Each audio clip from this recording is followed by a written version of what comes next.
ছোটবেলায় প্রায় একটা কথা শুনতাম যে পরিকল্পনা করে ইয়াহুদিরা, অর্থলগ্নি করে মার্কিনীরা, আর বাস্তবায়ন করে মুসলিমরা।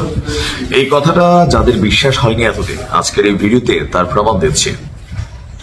দর্শক, আপনি গত 12 দিনের যে যুদ্ধ ছিল, এই যুদ্ধের পর আন্তর্জাতিক গণমাধ্যমগুলো, বিশেষ করে যারা গবেষণা করেন, অনেক ধরনের তথ্য সামনে এসেছে যে ইরানে যে হামলাটা চলেছে, এটা কি আমেরিকার প্রেসিডেন্ট ডোনাল্ড ট্রাম্পেরই শুধু ইচ্ছা, নাকি সর্বশেষ প্রেসিডেন্ট জো বাইডেন অথবা আমেরিকার যে সাম্রাজ্যবাদী চিন্তা তারই প্রতিফলন?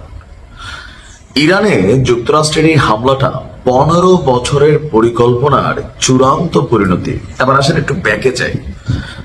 ডোনাল্ড ট্রাম্প এখন থেকে প্রায় 4.5 বছর আগে প্রেসিডেন্ট ছিল। মানে ট্রাম্প তার ইতিহাসে কয়বার প্রেসিডেন্ট হচ্ছে? 2 বার। প্রথমবার হয়েছে এর আগে 4 বছর ক্ষমতা ছিল। বাইডেনের 4 বছর, 8 বছর, নির্বাচন হইল 6 মাস, 8.5 বছর। কিন্তু পরিকল্পনাটা কত বছরের? 15 বছরের। তার মানে ইরানে হামলা নিয়ে আমরা যখন ট্রাম্পকে দোষ দিচ্ছি, বিষয়টা শুধুমাত্র ট্রাম্পের সাথে কানেক্টেড না, এটা আমেরিকার জাতীয় স্বার্থ। আর এই বক্তব্য কে দিয়েছে? মার্কিন জেনারেল। আমি আপনাদেরকে যদি একটু তথ্যপত্র সহ দেখাই, যুক্তরাষ্ট্রের জয়েন্ট চিফস অফ স্টাফের প্রধান যিনি আছেন জেনারেল ড্যান কেইন, তিনি বলছেন ইরানে অপারেশন মিডনাইট হ্যামার এটা ছিল আমেরিকার 15 বছরের কাজের চূড়ান্ত পরিণতি।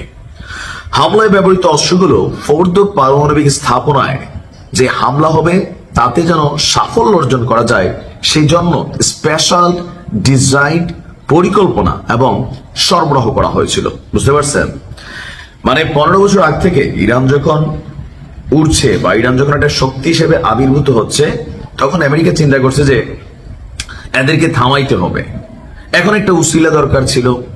কোনোভাবেই ইরানকে হামলা করার সুযোগ খুঁজে পাচ্ছিল না। সেই 15 বছরের মেকানিজম, এই যে 3টা পারমাণবিক স্থাপনায় হামলা চালানো হয়েছে, এগুলোর জন্য স্পেশাল ডিজাইন ব্লাস্টার বাংকার বোমা তৈরি করা হচ্ছে। মানে মাটির নিচে যে কি বলা হয়েছে, দুর্গ থাকে অথবা সুরক্ষিত ওয়াল থাকে, এগুলো দিয়া ধ্বংস করা হবে, সেই জন্য স্পেশাল ডিজাইন করা হয়েছে। কেইন বলছে ঘটনাস্থলে 2টি ভ্যাল্ট শ্যাফেট তারা হামলা করেছিল।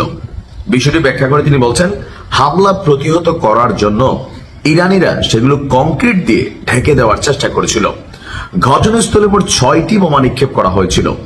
এরপরে বোমা কিভাবে ফেলছে, ইভেন এই যে বোমাগুলো কতটা স্ট্রং বা শক্তিশালী, অথবা ধরেন কতটা ইরানিরা যে কংক্রিটের ঢালাই দিয়া, মানে মাটির নিচে যে টানেল গুলা করে আপনার স্থাপনাগুলো তৈরি করছে, সেগুলোকে উড়াইতে পারে, সেটার একটা ডেমো তারা দেখিয়েছে যে এই বোমাটা কিভাবে কাজ করে। আপনি বুঝতে পারছেন? তার মানে আমরা ডোনাল্ড ট্রাম্পকে নিয়ে যে চিন্তা ভাবনা গুলো করছিলাম যে বাইডেন তো ভাই একটু ভালো, ট্রাম্প তো না একদম দেইরা, কিন্তু বিষয়টা হচ্ছে দিন শেষে এটা তাদের চূড়ান্ত একটা পরিকল্পনার 15 বছরের ইনভেস্টমেন্ট, এবং কি ইরানের এই প্রতিষ্ঠানগুলো নিয়ে গবেষণা করা, প্লাস সেখানে কিভাবে অভিযান চালাবে, কিভাবে পেচকি লাগাবে, ইসরায়েলকে দিয়ে কিভাবে থামাবে। এখন থাকে না যে একটা বিড়াল সবসময় ইঁদুর খেয়ে ফেলে, তো ইঁদুর একদিন মিটিং করছে যে এখন যেভাবে ইঁদুর আমরা শেষ হয়ে যাচ্ছি, এখন তো আমাদের একটা জিনিস দরকার, কোনটা? যে বিড়াল যখন আসে আমরা যেন এটার উপস্থিতি টের পাই।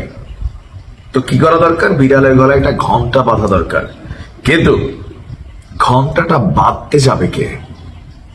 ডোনাল্ড ট্রাম্প হচ্ছে সেই ইঁদুর যিনি বিড়ালের গলায় ঘন্টা বাঁধার কাজটা করতে গেছিল, কিন্তু সফল হয়নি। আরো অনেক পরিকল্পনা হয়তো আছে। আল্লাহ হেফাজত করুন।